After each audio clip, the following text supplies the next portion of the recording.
muchas gracias a Juan Duarte por venir. Como les decía, Juan es psicólogo, es docente universitario, parte de la agrupación Alerta Roja. ¿Cómo estás, Juan? ¿Todo bien? Muchas gracias por venir a nuestro estudio. Ahora igual vamos a hablar de otra cosa, pero ¿no? Es lo que quedamos. Ah, bueno.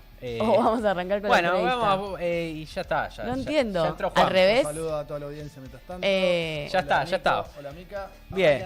No, arrancamos con vos. Arrancamos con vos. Tenemos muchas cosas para conversar. Hay muchos debates que tuvimos en estos días, sobre todo por todo lo que se abrió con el stream del CONICET, que bueno, desde ya está de más aclarar que estuvo buenísimo, está todo el mundo en el país mirándolo y que familias enteras reunidas para enteras. ver el stream del CONICET. Impresionante. Yo quería decir algo que antes Nico no me dejó, pero quiero pedir un fuerte aplauso por los investigadores del CONICET, que hicieron un trabajo muy valioso de descubrir un montón de nuevas especies, pero no solo eso, sino que hicieron que los liberales puedan ver una concha por primera vez en su vida. Bien. Así que quiero Llegó el pedir día. un aplauso. Llegó la hora, loco. Bueno, Vieron, ya les iba a llegar. Bueno, Juan, tenemos muchas cosas para tenemos el fondo del stream también Sí, para para poner el quienes no fondo. lo- Esto está en vivo, Ahí está. está pasando ahora. Está pasando ahora. Las gente. noches de muchas y muchos de nosotros están ahí atrás viendo el relato de los compañeros del CONICET, relatando lo que ven. Impresionante. Le ganó, por cierto, a los principales tanques del Medios, stream argentino sí. y los medios de comunicación, lo cual me parece muy valorable, sobre todo en un momento donde se hace tanta campaña difamatoria contra la ciencia e incluso campaña diciendo, como el gordo Dan, que dijo, hay que reventar todo el océano para hacernos ricos. Y de eso queríamos hablar con vos, Juan, porque se abrió un debate bastante interesante entre, el gordo Dan, parte de Carajo, un miembro de las Fuerzas del Cielo que hace poco tuvieron ahí una rispidez con el gobierno, con Karina Milei en particular, pero que es parte del armado cibernético del gobierno de Milei, y Pedro Rosenblatt, que podríamos decir que es una especie de alter ego o contraposición del lado del peronismo, donde en su discusión tenían bastante en común, según lo que ellos terminaron diciendo en ese stream, y porque se pusieron a discutir si había o no que explotar esos recursos, qué hay que hacer con el mar argentino, si hay que extraer petróleo o no, si está muy lindo lo de las especies, pero bueno, hay que hacernos ricos. Y de eso queríamos hablar porque hay algo que es cierto, de algo que decía Pedro, no para meternos en el discurso de ellos dos, pero sí que no es la primera vez que se está empezando a hablar de explotar el mar argentino como si fuese una zona de sacrificio, como si fuese una forma de extraer petróleo y conseguir dólares, ¿no? ¿Qué nos podés contar también de otros momentos de la explotación del mar argentino? Primero, creo que lo que hay que destacar es que lo que estamos viviendo con el stream digámoslo precisamente, es la expedición Talud 4, que está en un barco que se llama el Falcor, en un homenaje a la historia sin fin, que habrán visto todos acá, con un submarino, con uno de los 5 principales barcos tecnológicos a nivel mundial, que desciende a profundidades de hasta 4.000 metros. Y lo que estamos viendo es un fenómeno impresionante donde al mismo tiempo que se está realizando una expedición científica, se había realizado una en 2012 anteriormente, pero con unos métodos completamente diferentes y mucho más precarios. Bueno, aún así la ciencia argentina ya viene trabajando ahí, pero ahora directamente tenemos la posibilidad de ver en vivo y en directo descender a profundidades donde se puede apreciar una biodiversidad única en el mundo. Se van descubriendo especies, tenemos el relato de las y los trabajadores del CONICET, todo el mundo sabe quién es Nadia, por ejemplo. Se están haciendo unas figuras del stream. Estalló el stream, si uno lo compara con los anteriores, porque lo transmiten en general, si uno ve los gráficos, en Argentina estalló y es hoy por hoy el mejor stream de Argentina, lo hace el CONICET, lo cual además contrasta en general con mucho de lo que se ve en stream, y eso circuló en redes, que gente que está conociendo de qué está hablando, y en particular haciendo ciencia básica y conociendo lo que hay ahí, la taxonomía de nuevas especies, ecosistemas completamente diversos que hasta ahora se conocen muy pocos. Bueno, como fenómeno es impresionante y lo que muestra es, primero, el valor que se le da a la ciencia, lo que atrae en Argentina, el respeto que tienen al realizar su trabajo. Los vemos en vivo y en directo, gente formada hace 10, 20, 30 años que está volcando sus conocimientos ahí. Entonces, es una reivindicación de la ciencia argentina, del CONICET, en momentos donde el gobierno la está atacando fuertemente. Eso es un primer punto a destacar. Y por otro lado, es que estamos viendo en vivo y en directo una zona y unos ecosistemas que están siendo atacados en este mismo momento desde hace unos años, ¿no? Porque el proyecto de petróleo y gas offshore viene desde Macri, pero se continuó desde entonces. Vemos lo que significa la naturaleza, lo que significa la biodiversidad, lo que significa conocerla, apreciarla, quererla también. Perdón, ¿podés explicar para la audiencia que es más complejo qué significa esto de las petroleras offshore? Claro. ¿Qué implica? Lo que implica es que esa zona que estamos viendo, que tiene una biodiversidad enorme, que bueno, los biólogos que están ahí en el barco lo describen todas las noches y que nos apasionan, ese dumbo que vimos ahí, esas plantas, esa batatita, la estrellita culona, bueno, todos esos animales y plantas están en un ecosistema que es de aguas ultra profundas, donde desde 2015 Macri habilitó una serie de concesiones para que petroleras puedan taladrar a profundidades que se denominan ultra profundas porque no son 400 metros, son más de 1000, 2000, 3000 metros con diferentes técnicas para extraer petróleo y gas en un tipo de actividad que, bueno, implica una exploración sísmica, o sea, bombardear todas esas zonas donde además no se ven las transmisiones, pero son lugares donde circulan ballenas, por ejemplo. Son circuitos reproductivos de muchísimas especies. Bueno, primero, o sea, afecta directamente a las especies. Afecta directamente, bombardearlas con lo que se llama exploración sísmica, lo cual afecta toda su vida. Y una vez que se mapee el fondo del mar, directamente ir y taladrar con diferentes métodos para ver si se saca petróleo o gas. Y para sacar ese petróleo y gas, usar técnicas como el fracking, o sea, meterle una serie de compuestos completamente contaminantes por una serie de tuberías en un proceso que es sumamente riesgoso y que ya vimos, bueno, a lo largo de todo el siglo XX, una cantidad de desastres ambientales, no solo en tierra, imagínense en mar, en aguas ultra profundas. Algo que se viene denunciando y que genera un rechazo masivo, no solamente de las comunidades que viven en la costa atlántica, sino en todo el país. No solo de Mar del Plata, sino hasta Ushuaia. Todos los 4 de cada mes se hace el Atlanticazo para defender esos ecosistemas y plantear que no podemos entregárselos a las petroleras multinacionales para, además, otra cuestión es que van a sacar hidrocarburos, son el tipo de combustibles que, combustionados, generan gases de efecto invernadero y calientan e incendian la tierra, como estamos viendo con todos los efectos, inundaciones, sequías, incendios, en un momento donde la crisis climática arrecia. O sea, no tiene ningún tipo de racionalidad destruir esos ecosistemas solamente para el altar de las ganancias de Shell, de Total, de British Petroleum, de Chevron, bueno, de Equinor, que es la empresa que está haciendo la prospección sísmica. Uh-huh. Eso se frenó varias veces por la movilización popular y por una serie de recursos que puso la Asociación de Abogados Ambientalistas.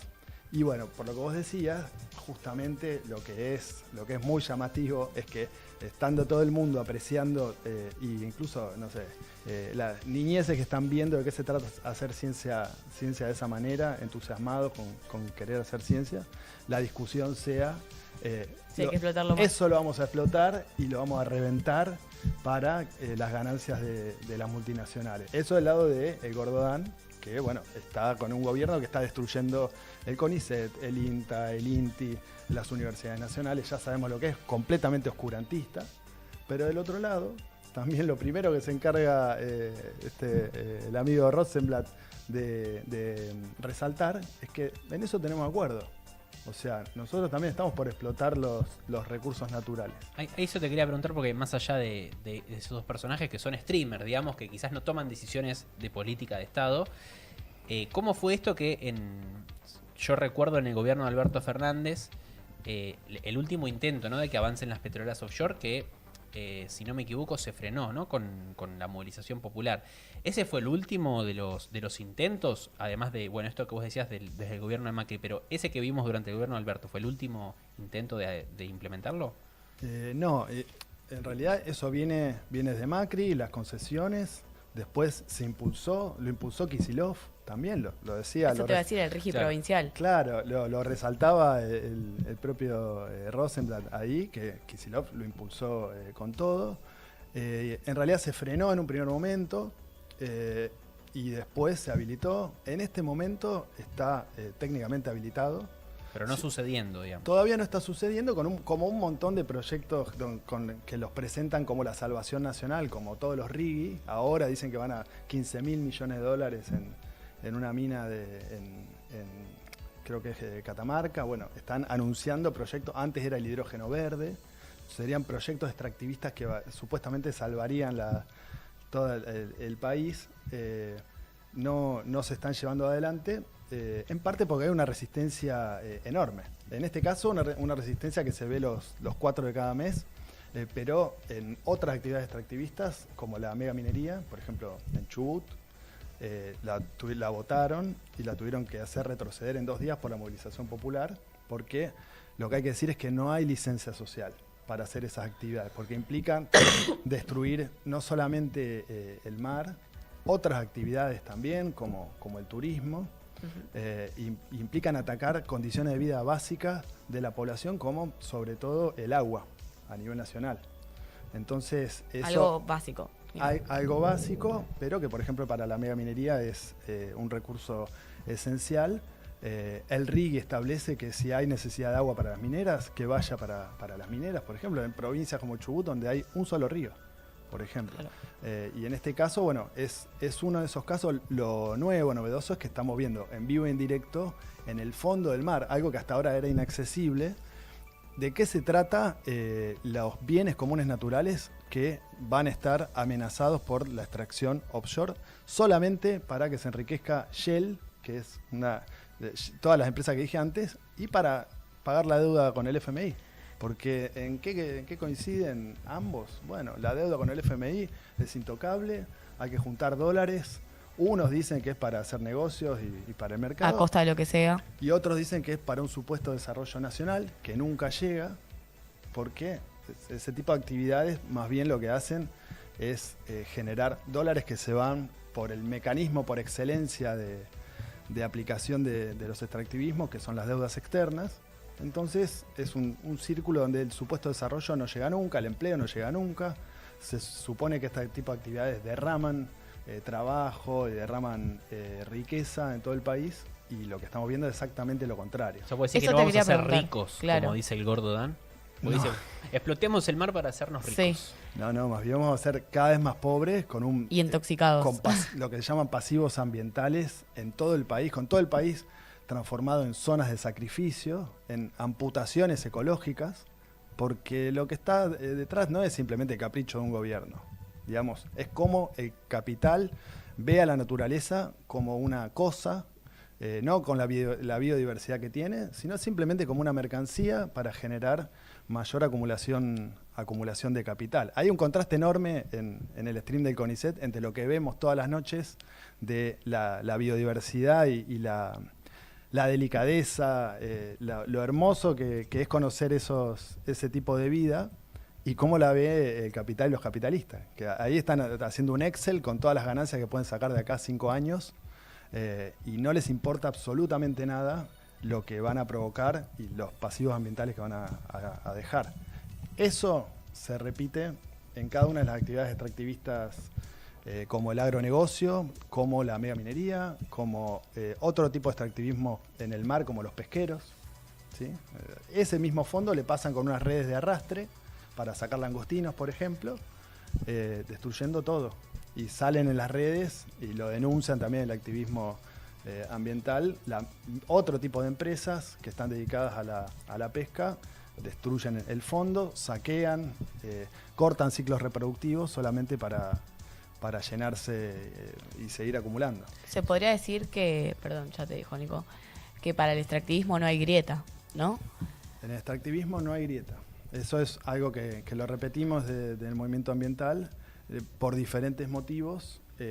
No hay grieta y algunos lo ven la naturaleza como algo, como decía, directamente a explotar, y otros lo ven como una supuesta fuente de desarrollo. Entonces lo que hacen es validar, por ejemplo, la deuda con el FMI y después usarla de excusa para decir, ahora necesitamos desarrollarnos y el desarrollo, necesitamos los dólares, que vengan las inversiones para la mega minería, bajamos la ley de glaciares, por ejemplo, algo que ahora el gobierno está amagando con hacer, pero que antes lo había hecho el propio kirchnerismo, la propia Cristina, para garantizarles a los capitales que vengan, que van a tener acá para poder explotar el agua. Bien. Y yo te quería preguntar por un argumento de ellos, porque quizás entre nosotros queda más claro porque tenemos una forma de pensar los bienes comunes naturales de otra manera y nuestra relación con el FMI, pero hay algo que dice el peronismo, que es uno de sus principales argumentos a la hora de ser tan extractivista como la derecha, que está claro lo que opina la derecha, ¿no? Como lo ve, como decías, un recurso a explotar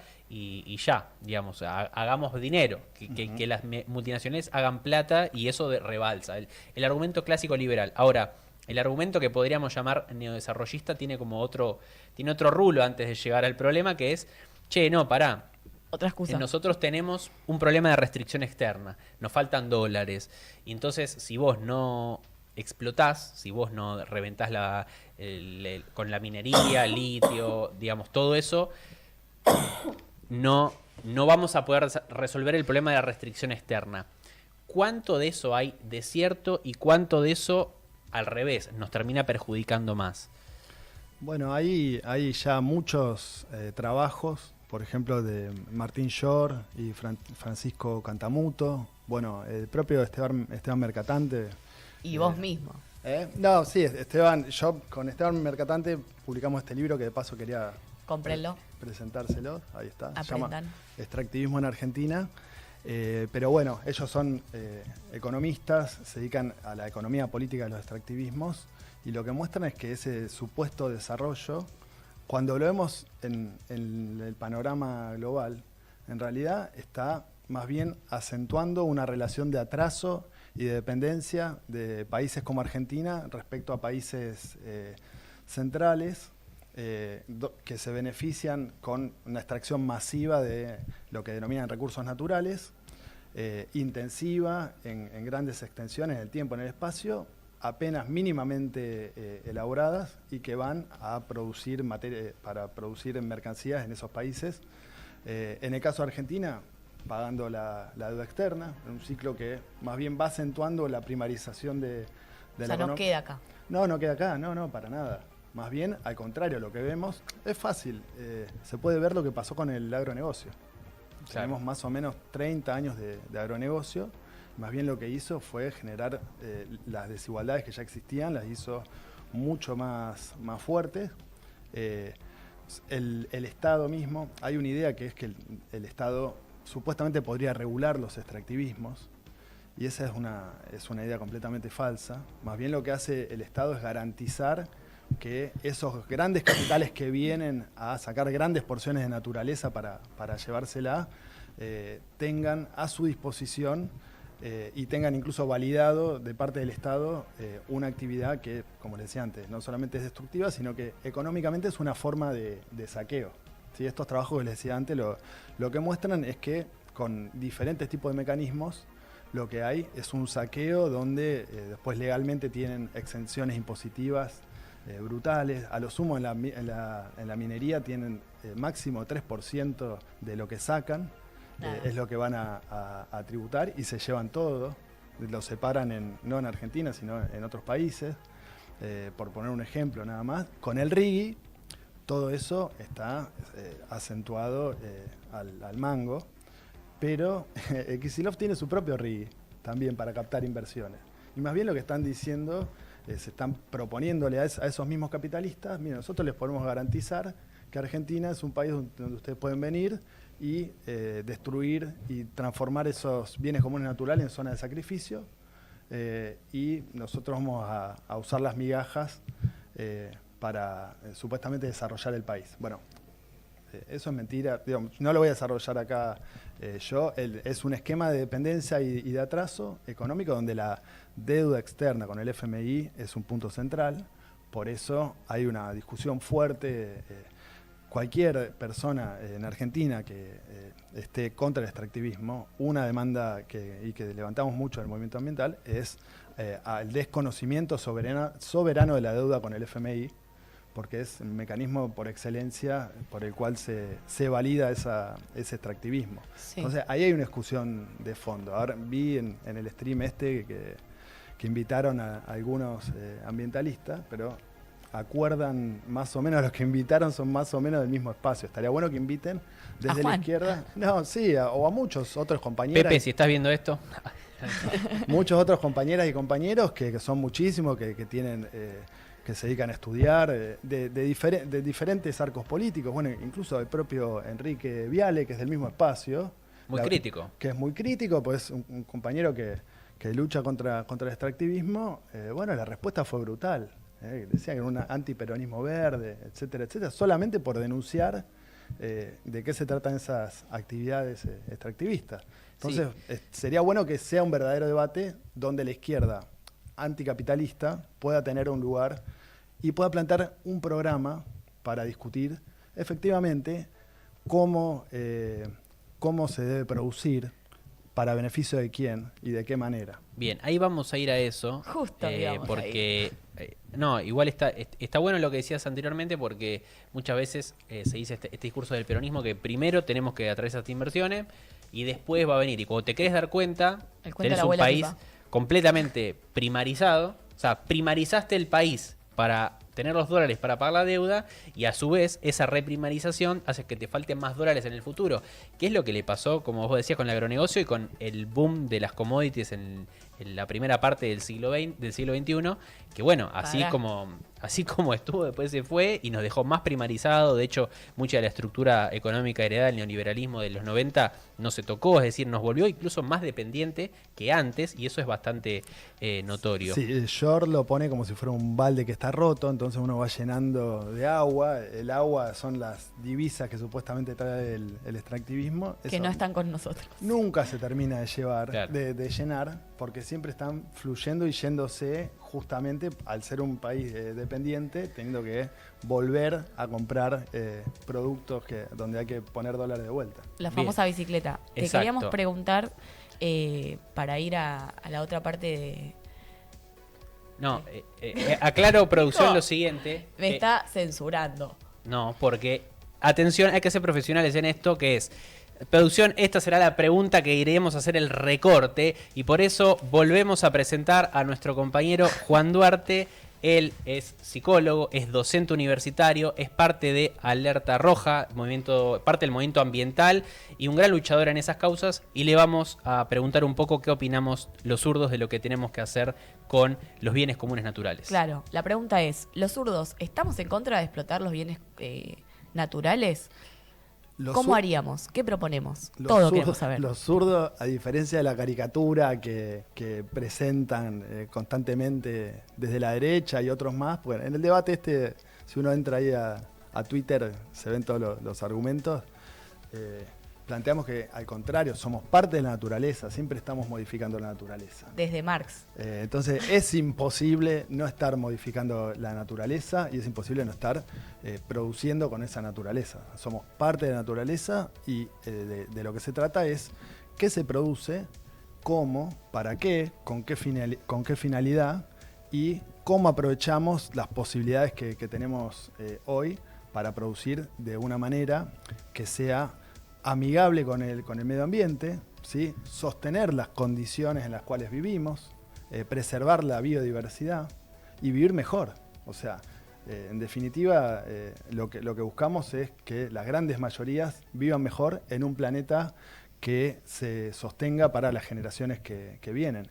El gran obstáculo que tenemos es que vivimos en un sistema capitalista que, como le decía antes, desde sus inicios ve a la naturaleza como una cosa, un medio para generar ganancias, y al mismo tiempo que transforma la naturaleza en un medio para generar ganancias, despoja a la mayoría de la población de la relación directa con la naturaleza. Y armónica, ¿no? Sí, una relación que es histórica, ¿sí? No es que en las sociedades anteriores eran una panacea, ¿sí? Hay desequilibrios, hay problemas ecológicos fuertísimos en otras sociedades que no son capitalistas también, pero el capitalismo lo que hace es llevar esos desequilibrios a un punto casi de no retorno tremendo por su propia lógica.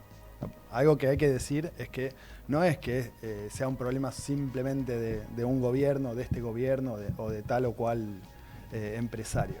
Es una lógica del capital donde, para lo que se llama el crecimiento económico, que los marxistas le decimos acumulación ampliada de capital, es necesario consumir cada vez mayor cantidad de naturaleza de una forma completamente desligada de las características concretas que tiene esa naturaleza.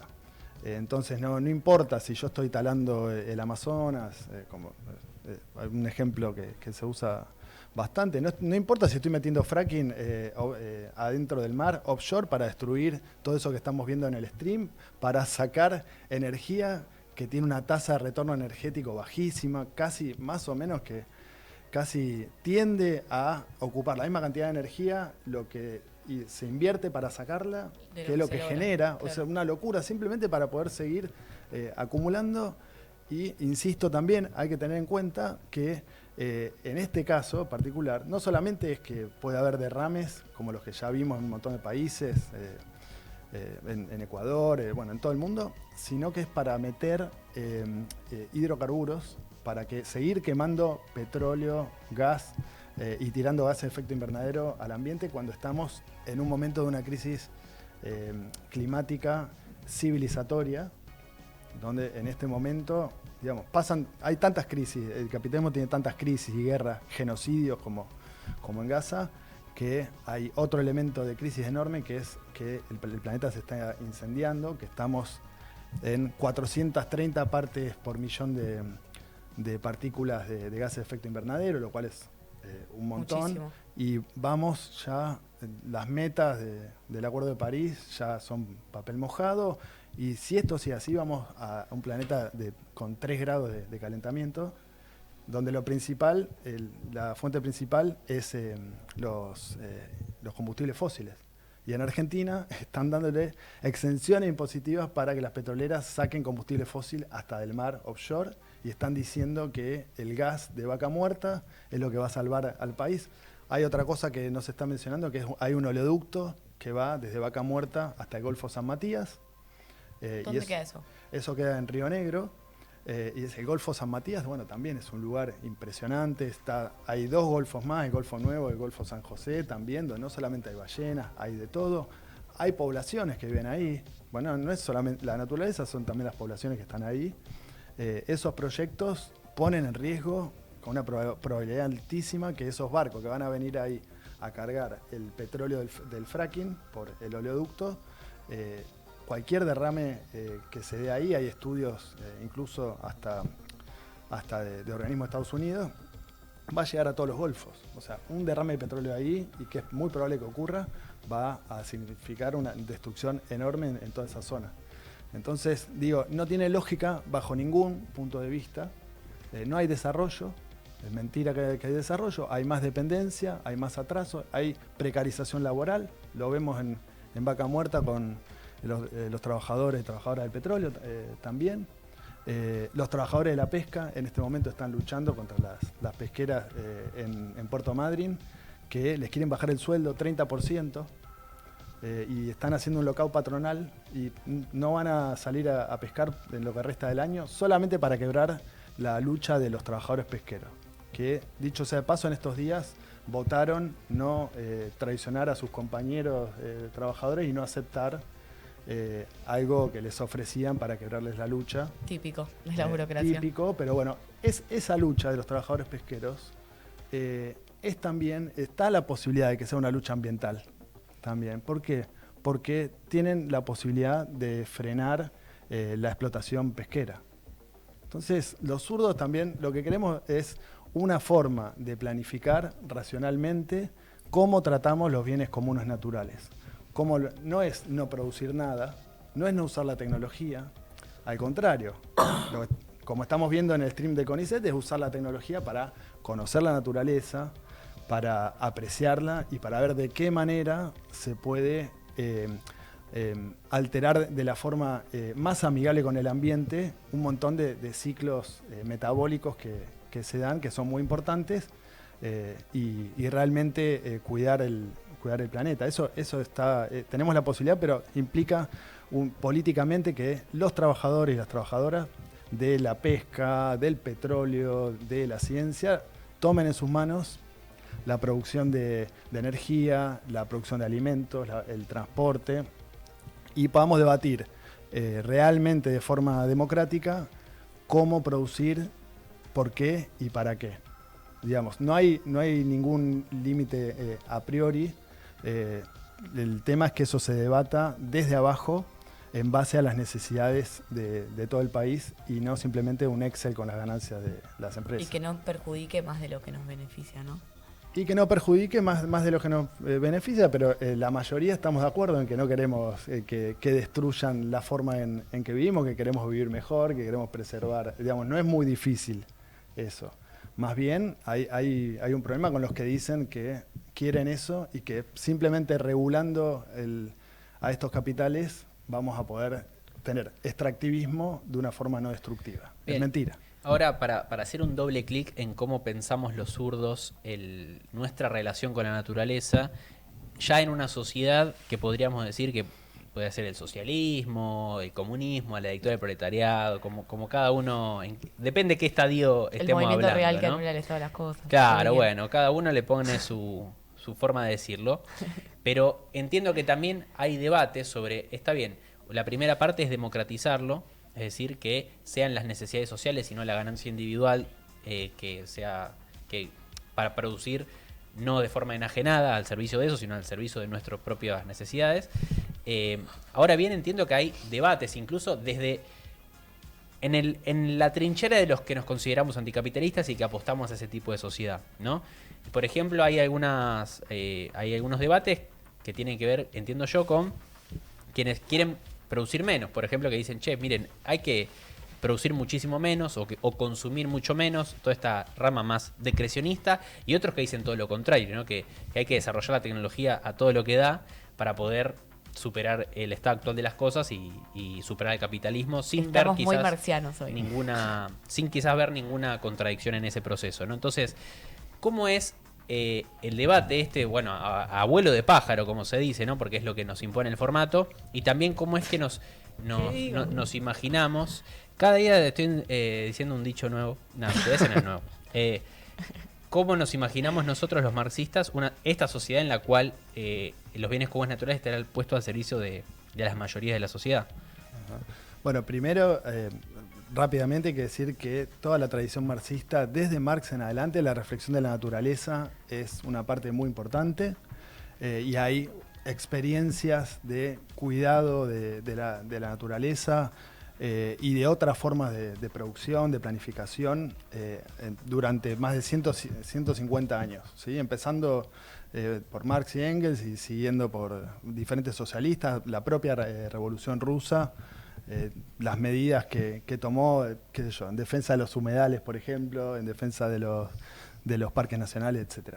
Entonces, hay una serie de debates sobre cómo llevar adelante una transición postcapitalista, cómo enfrentar las diferentes crisis que abre el capitalismo en la ecología.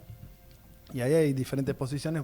Lo que vos nombrabas recién es que, bueno, primero hay una idea que la baja la ONU, de que el problema es la humanidad, que consumimos de más de 2 planetas y medio. Si todos consumiéramos como consume ciertos países centrales, consumiríamos 2 países y medio, y que, bueno, desde la izquierda de lo que se trata es de dejar de consumir con ese nivel irracional, y estoy simplificando muchísimo, pero hay una corriente que pone el acento ahí, que el problema es el crecimiento capitalista y ese patrón de acumulación. Entonces lo que hay que atacar es esa forma irracional de consumo y de crecimiento.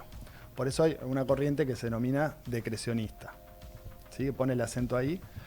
Y ahí, bueno, hay una serie de discusiones porque más bien el problema es simplemente poner el acento en crecimiento o no crecimiento, sin ver las particularidades donde no es lo mismo lo que consume un país como Estados Unidos o un país como cualquiera de los países europeos, Francia, o un país como Argentina. Digamos, necesitamos desarrollarnos y consumir mucho más en países donde las posibilidades de consumo son bajísimas. Entonces, y eso hay que contemplarlo. Y después, la otra discusión es cómo llevar adelante, y que están entrelazadas, es cómo llevar adelante ese programa. Bien, aceptando que algunos necesitamos consumir, no hay que bajar el crecimiento o el consumo en el mismo nivel en todos los países por igual. Eso incluso podría dar lugar a una forma autoritaria de hacerlo. Está ese peligro también, variantes más autoritarias o de imponer un decrecimiento por la fuerza. Eso está, incluso hay variantes más de derecha. El decrecionismo tiene ese problema, ¿sí? No ver que más bien de lo que se trata es de una planificación donde los que tienen que avanzar y consumir más, porque están muy por debajo de cosas mínimas, lo deberían hacer, y el resto están consumiendo porque hay obsolescencia programada, porque los capitalistas directamente programan la producción para poder que se rompan las cosas para poder seguir produciendo. Bueno, sí, o el fast fashion, que Shein, Temu, que producen ropa como para que te dure, no sé, lo que dura el nuevo trending, sí, que son 2 días y hay montañas de ropa en el mar, digo, es una locura. Exactamente, digamos, de lo que se trata es de cuestionar la propiedad de quienes deciden cómo se produce y para qué, y ahí la discusión es muy concreta e involucra ciertos aspectos que en general no se tienen en cuenta, como por ejemplo que los estados son estados de clase, que buscan, ya sean estados imperialistas o estados dependientes, que buscan seguir manteniendo esas relaciones capitalistas. Y de lo que se trata es de discutir la propiedad de los grandes medios de producción y desde abajo la clase trabajadora, junto con todas las comunidades y otros sectores oprimidos, decidir cómo se produce, quién debería producir más, quién debería consumir y producir menos.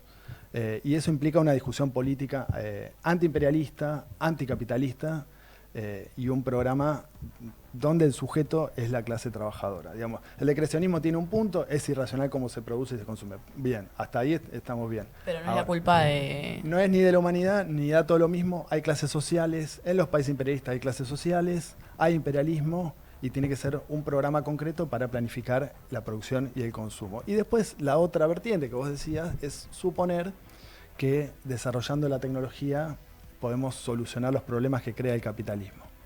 ¿Sí? Lo vemos mucho con la inteligencia artificial, vertientes de derecha que la propia ONU, el panel de cambio climático de la ONU, cuando dicen, bueno, no podemos pasar 1,5 grados de calentamiento, lo que están suponiendo es que no hay que tocar el mercado capitalista, porque del mercado capitalista van a venir las máquinas que van a capturar el carbono, que van a permitirnos bajar el nivel de calentamiento.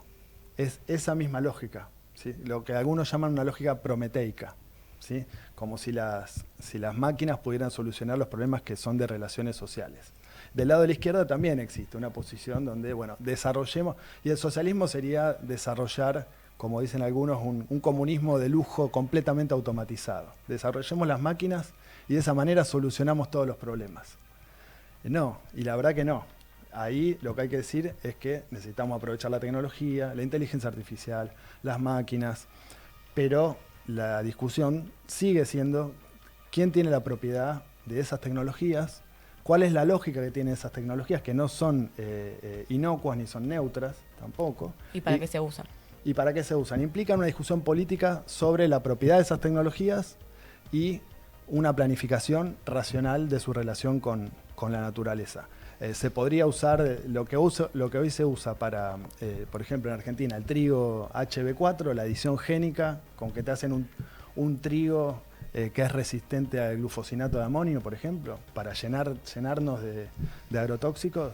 Bueno, eso se podría utilizar, pero de una forma racional, ¿sí? Por ejemplo, las comunidades, los científicas del CONICET, podríamos discutir abiertamente, bueno, qué tipo de alimentos necesitamos producir, de qué manera y cómo usamos esa biotecnología. Bueno, eso lo podríamos hacer siempre y cuando expropiemos a los 4.000 grandes terratenientes que tienen en sus manos la producción de 2 o 3 commodities en Argentina y que manejan el directorio del CONICET, que manejan desde arriba, desde el Estado, cómo se produce la ciencia. Entonces, volviendo al principio, tenemos que defender la ciencia argentina frente al ataque de gobiernos como el de Milei, pero al mismo tiempo para que esa ciencia argentina esté dirigida a vivir mejor, a buscar las maneras para que las mayorías vivan mejor y no para la ganancia de un puñado con actividades extractivistas como el agronegocio. Entonces hay una discusión política de fondo que en el ambientalismo es muy importante que la tengamos y que la unamos también a las discusiones de la clase trabajadora, ¿sí? Digamos, hay la discusión de fondo también, bueno, ¿cuál es el sujeto social que puede frenar este grado de destrucción y conquistar un nuevo tipo de planificación respecto a la naturaleza? Y bueno, la clase trabajadora está en cada uno de esos lugares. El ejemplo de los pesqueros es eso. El ejemplo de los pesqueros en Puerto Madryn es eso. Cuando se frenó la megaminería, se unió el movimiento ambiental con los pesqueros y las compañeras pesqueras de Puerto Madryn y lo frenaron en 2 días. Ese es un ejemplo en pequeño. Los trabajadores de Shell ahora, por ejemplo, fueron despedidos de forma discriminatoria. Mi compañero Gustavo Michel y tuvo que ser reincorporado. La justicia tuvo que reconocer su lucha ambiental. Los trabajadores de la industria del petróleo tienen en sus manos también la posibilidad de frenar esa forma fósil de producir energía y avanzar en una transición de verdad, bueno, por ejemplo. Para cerrar esta gran columna tenemos varios comentarios que podemos decir. Hay una que dice Melina Acevedo: muy buen programa, aguante el CONICET y la investigación científica que está al servicio de conocer la gran biodiversidad que hay debajo del mar, que tenemos que proteger frente al avance de la exploración offshore y extracción de nuestros bienes comunes naturales. Bueno, Melina Acevedo, abogada ambientalista, una de las compañeras del CEPROD que conquistaron junto a los compañeros de Shell ese fallo, que es muy importante. Ejemplo concreto. Otro, un comentario gracioso, pero cierto, dice: máquinas que capturan carbono, árboles. Pero bueno, la pregunta final que te queríamos hacer, y obviamente si querés decirle unas palabras a la audiencia, es más complejo, que te está escuchando y aprendiendo con vos, es: ¿qué podemos hacer hoy?